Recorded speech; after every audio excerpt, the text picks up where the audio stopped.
Samedi 4 février, 8h13, 2023.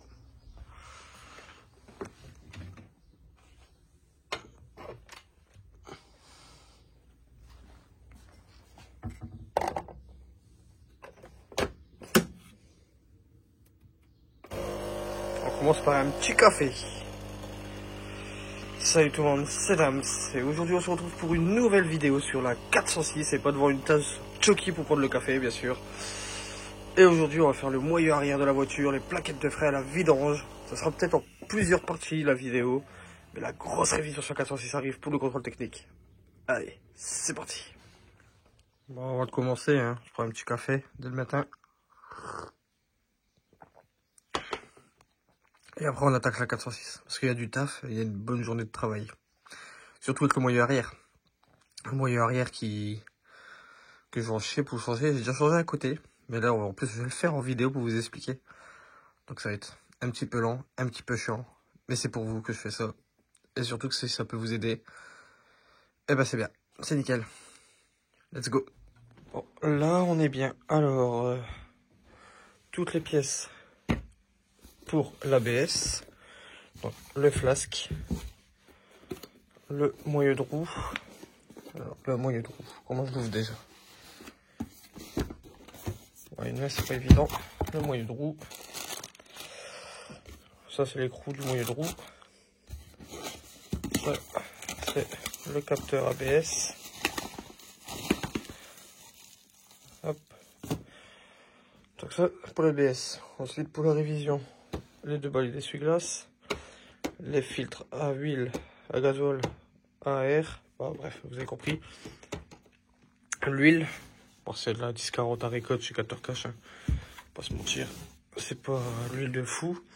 Le liquide de refroidissement, 2 bidons parce qu'on va faire une bonne grosse purge du circuit complet. Et les plaquettes de frein, ça va avec le moyeu arrière. Bon, voilà. Ensuite, j'ai quelques petits trucs à faire comme une ampoule de feu de anti-brouillard. Anti-brouillard, resserrer l'échappement, voir pour une ampoule de clignotant qui fait jaune au lieu d'orange sur l'aile. Donc ça c'est des bricoles, ça va. Et en même temps, voir si je vais pas arracher le ciel de toit parce qu'il se décolle, l'arracher, gratter toute la colle, aspirer la voiture du coup.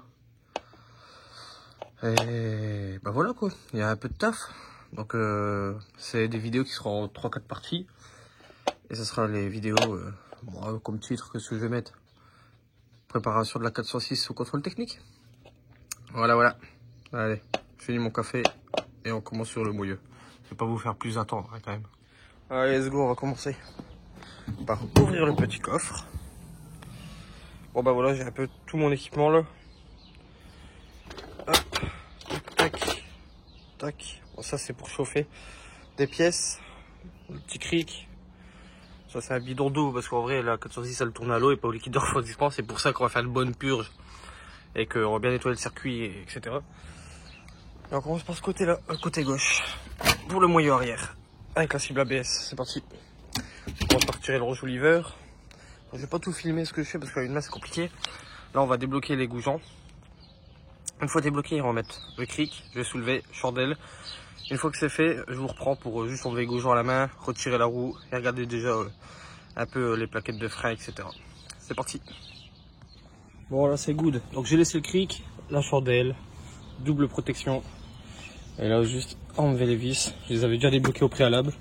Donc il faut les débloquer bien sûr avant de tout lever. Sinon on se retrouve comme un con.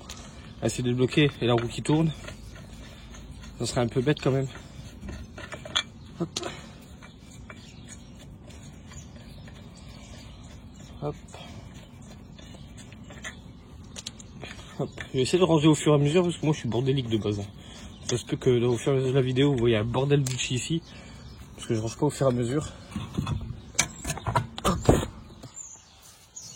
La roue bien en dessous pour gêner personne.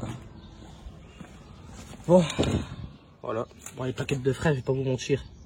Attendez je vais prendre une petite lumière. Hop. Je vais pas vous mentir les plaquettes de frein je les ai pris parce que je savais très bien que de ce côté là c'était pas ouf. Bon il en reste un peu hein. Et pas grand chose. Vraiment pas grand chose. Il faut démonter, mais il en reste un peu. Les disques, ouais, une légère cote, mais rien de méchant. Rien qui nous oblige à les changer. Le flasque, on voit bien qu'il est pourri, le flasque. Vous allez voir quand je vais le retirer à l'intérieur, c'est que le kit s'est encore barré. Je l'avais renforcé à l'ancienne. Le kit de frappe qui tient. Je sais pas si on va le voir ici. Non, on le voit pas, c'est en dessous. En fait, j'avais renforcé avec des rondelles. Parce qu'en fait, c'est des vis qu'on tourne un quart de tour. Pour que ça tient dans le flasque. Le flasque était tellement pourri qu'en fait, un quart de tour, il servait plus à rien. Le trou était trop gros. Donc j'ai dû prendre des rondelles que j'ai percées à tournevis. Pour faire la même forme. Vous verrez quand je vais démonter. Je vais vous montrer. Mais c'était du bricolage pour que ça tient. Bon, ça tient quand même 2 ans. Hein. Je vais pas vous mentir que le bricolage, il a bien tenu. Je pensais même pas qu'il allait tenir 2 ans. 2 ans, excusez-moi. Voilà, c'est le retour du café, ça. Bon. Donc là, je vais m'amuser à dévisser là. Voilà, il n'y en a plus et il était foiré. Donc la vis là. Hop. Après, je vais retirer les vis de l'étrier là, derrière. Qui sont là, dedans. Pour retirer l'étrier. Je vais repousser un peu le piston. Pour que les plaquettes se libèrent un peu du disque. Démonter l'étrier. Démonter ça. Et après, on va voir l'intérieur, la gueule. Allez.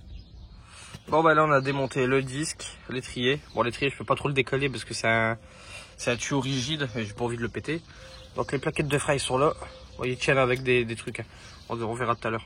Bon là j'ai remarqué, voilà, pourquoi je change. Attends, on a du mal à voir mais là en fait il y a un star dans les dents de l'ABS, dans la couronne d'ABS. Donc ce qui fait que bah, ça fonctionne plus. Donc voilà. Donc après il n'y a pas de son de genre dans le roulement, il n'y a pas de bruit de roulement mais bon j'ai acheté tout le moyen complet. Parce qu'une fois que je le retire, souvent le roulement il se désaille en morceaux.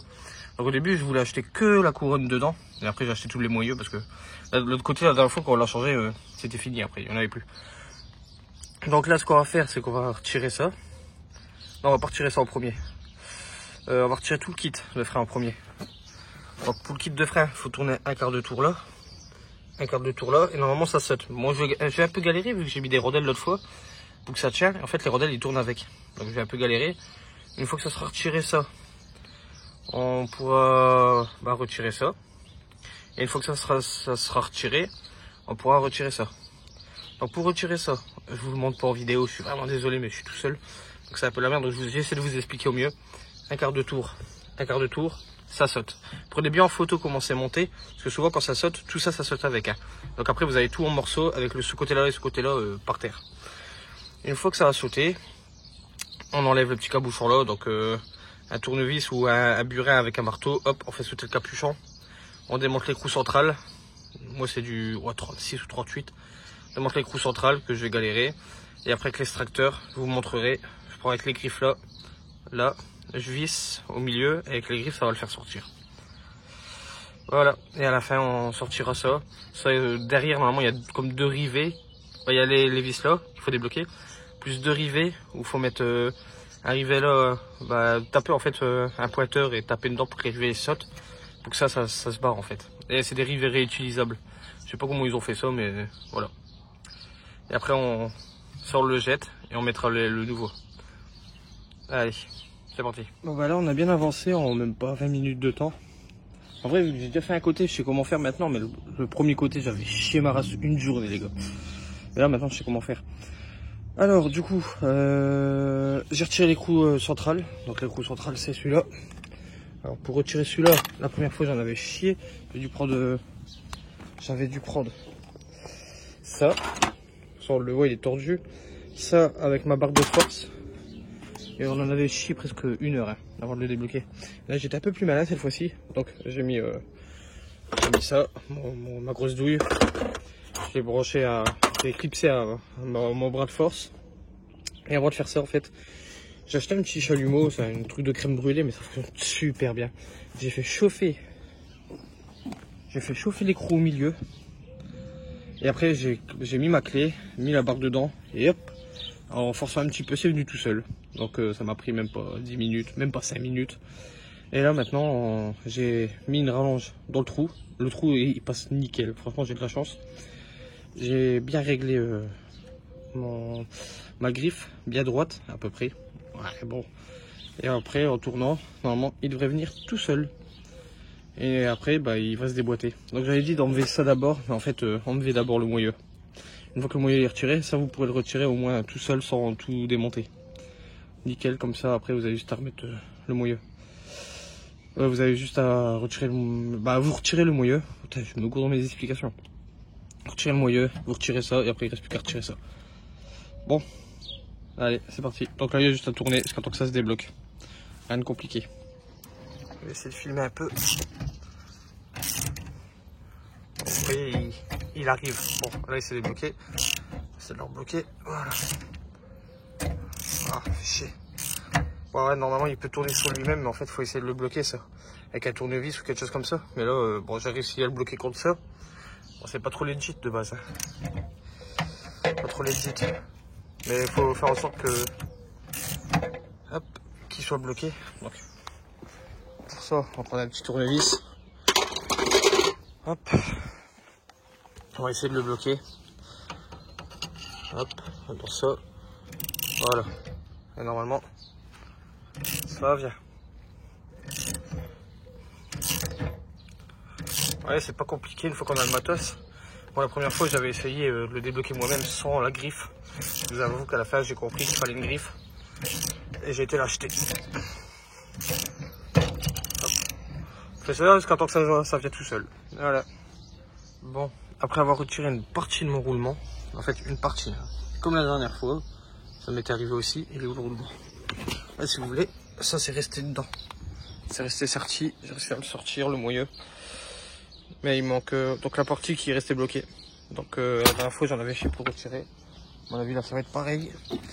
Je vais soit finir la disqueuse pour foutre une entaille et le foutre en l'air, soit avec je vais essayer de le retirer comme je peux. Ensuite, j'ai retiré, une fois que le roulement était retiré, j'ai pu retirer la garniture. Bien sûr, elle s'est déclipsée en morceaux. Pour ça, prenez bien en photo si vous ne savez pas comment ça se remonte. Là, on va démonter les 3 vis ici. Et on pourra taper sur ça.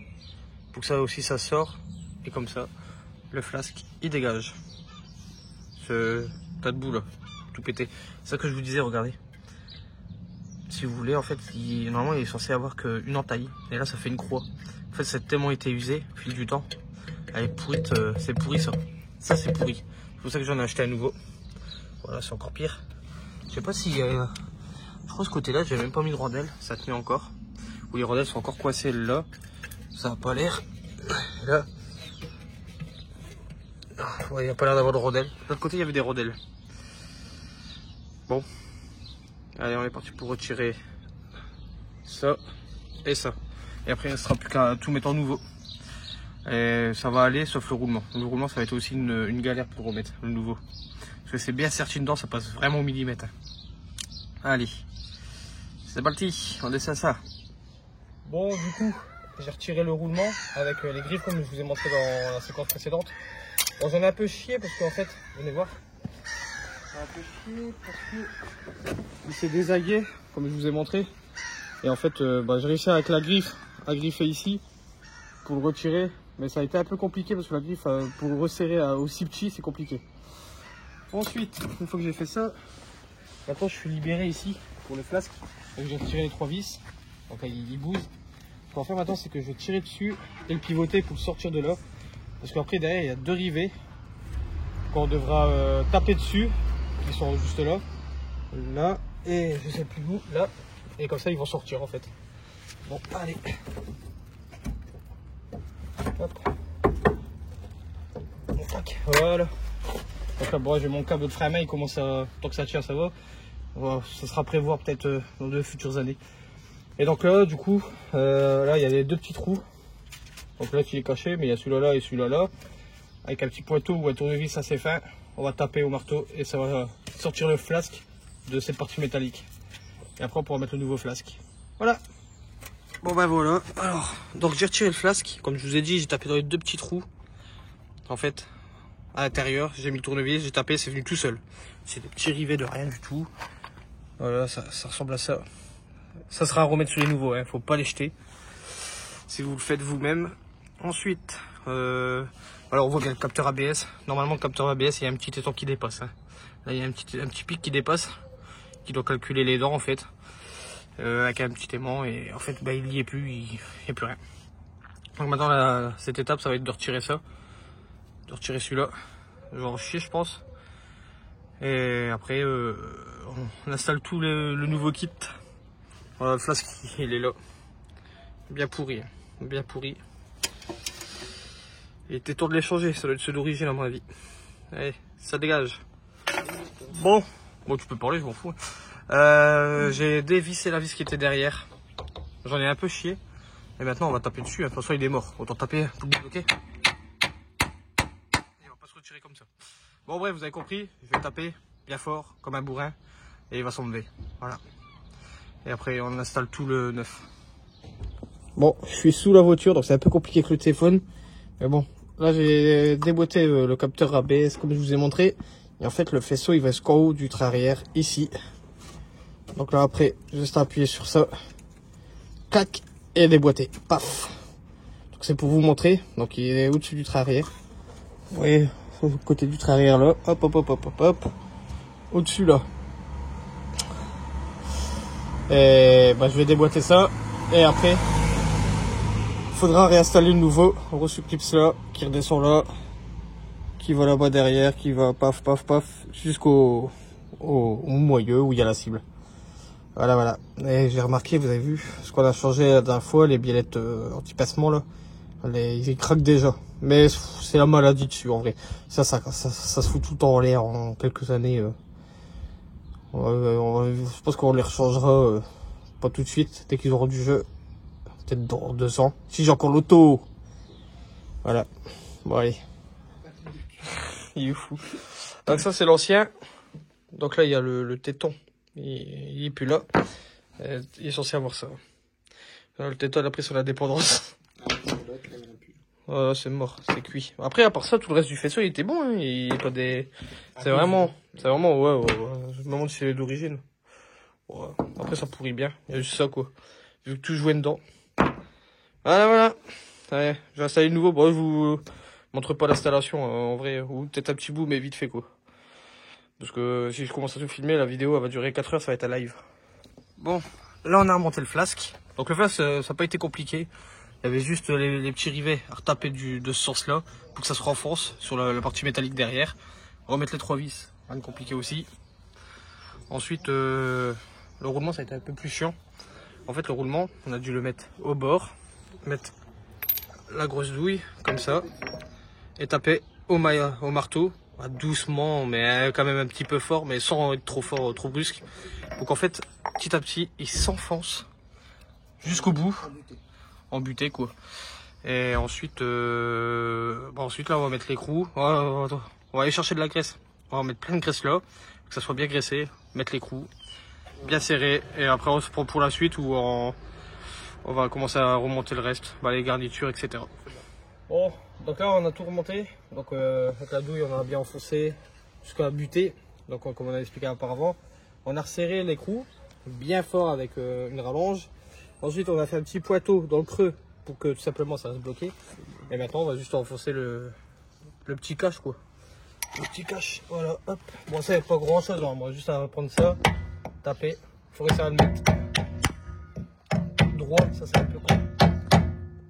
C'est un peu chiant. Mais une fois qu'il s'emboîte, normalement ça va. Les joies de la mécanique. Bon. Ah, hop.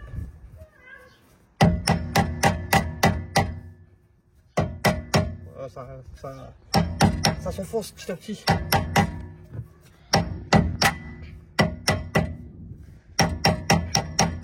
Moi je le fais avec un maillet pour pas abîmer. Bon, après il est un peu tordu là, mais bon. Et là c'est bon. On l'entend qu'il est au bout. Voilà.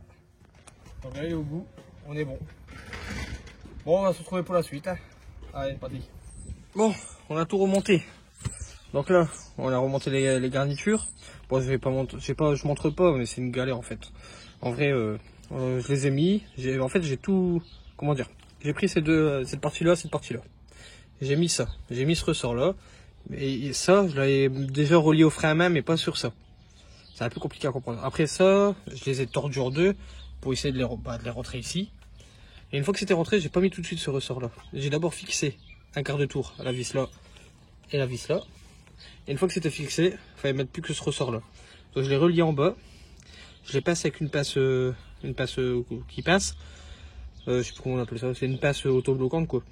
J'ai après avec la pince plus un tournevis pour faire levier, j'ai forcé une méthode archaïque pour réussir à atteindre là. Parce que le ressort il est bien dur à détendre. Hein. Mais c'est fait exprès, c'est pour que ça fonctionne bien. Maintenant que c'est mis, on a tiré le frein à main tout à l'heure. On voit bien les garnitures bouger, y a pas de souci. Donc après maintenant la prochaine étape ça va être de poncer ici pour récupérer un peu de grain qui grippe. Ouais voilà, le collègue il a freiné, ça a bougé. On fait, voilà, on voit. On refait une dernière. Voilà, on voit que ça bouge. Donc le système de frein à main, on sait bien qu'il est bien relié, il n'a pas sauté. Donc ça c'est ce qui compte. Donc après on va poncer ici, poncer en dessous, la garniture, poncer à l'intérieur du disque, tambour, pour que ça agrippe mieux. Et en vrai, il y aura le petit réglage ici à faire pour que ça lèche.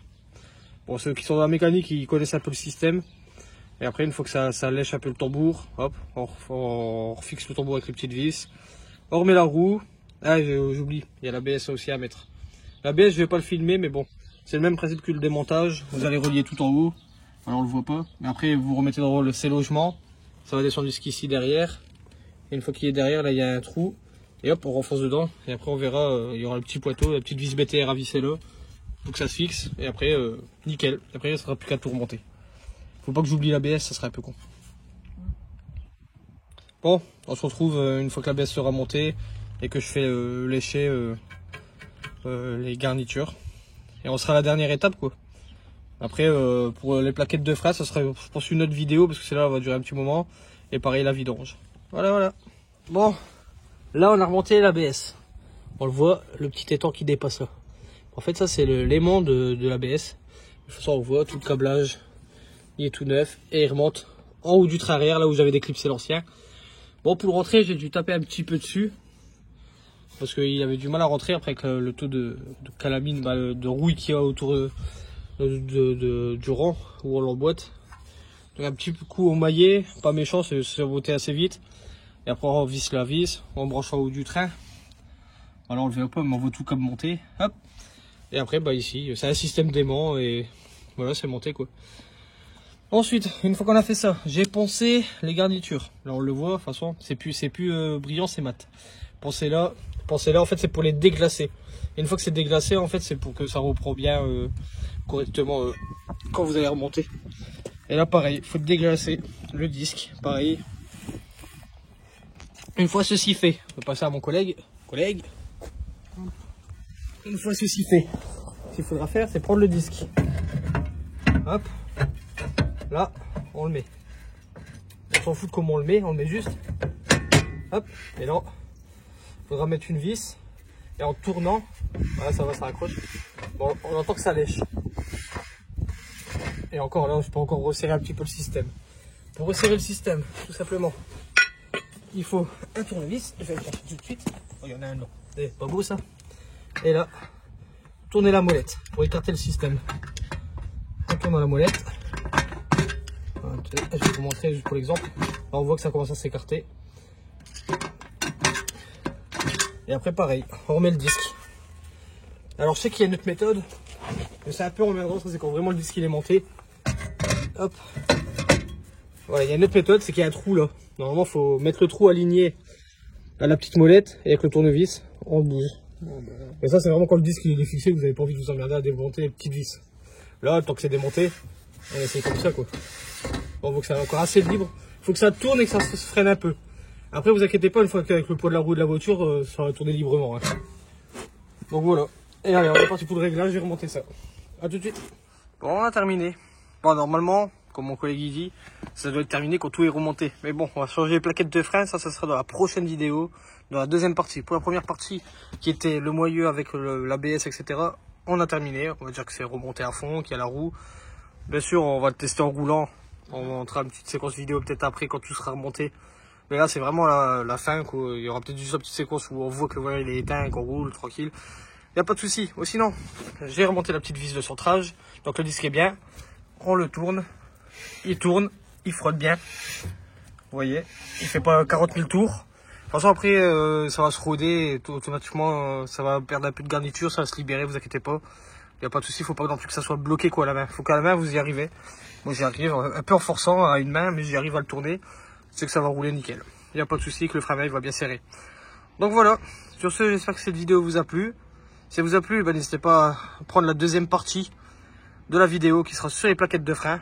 Et en fait, on va juste continuer la suite de ce qu'on est en train de faire là. Allez, tchuss!